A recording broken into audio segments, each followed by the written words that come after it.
अस्सलाम वालेकुम वरहमतुल्लाहि वबरकातुहू।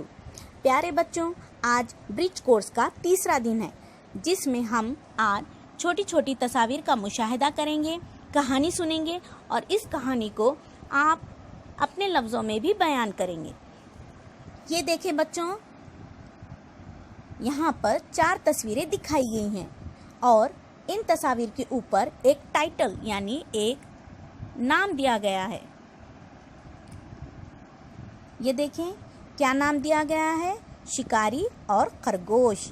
यानी इस बात से आप समझ चुके हैं कि ये कहानी एक शिकारी और खरगोश की है। अब हम देखेंगे पहली तस्वीर।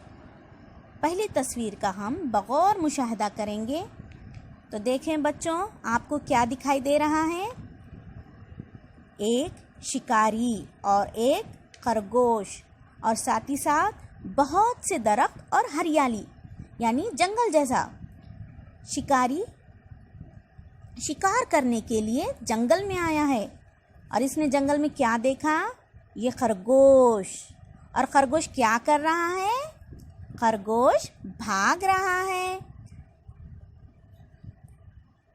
और इसके पीछे कौन भाग रहा है?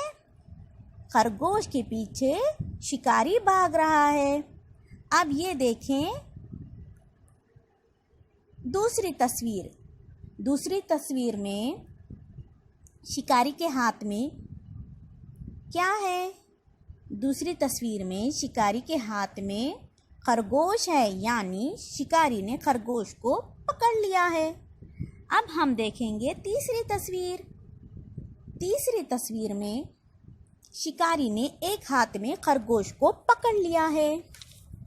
तब उसे दूसरा खरगोश दिखाई देता है और वो उसे पकड़ने के लिए पीछे दूसरे खरगोश के पीछे भाग रहा है।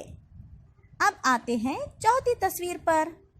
चौथी तस्वीर में हम देख सकते हैं कि शिकारी दोनों खरगोश के पीछे पीछे क्या कर रहा है? भाग रहा है। यानी इसने जो खरगोश पहले पकड़ा वो उसके हाथ से छूट गया। इस कहानी से आप क्या समझते हैं बच्चों? इस कहानी से हम ये समझते हैं और साथ ही साथ हमें ये सबक हासिल होता है कि शिकारी एक खरगोश के मिलने पर मुतमईन नहीं हुआ और दूसरे खरगोश को देखते ही दूसरे खरगोश को पकड़ने की चाह और लालच उसके दिल में जाग गई और दूसरे खरगोश को पकड़ने की चाह में इसने अपना पहला खरगोश भी खो दिया।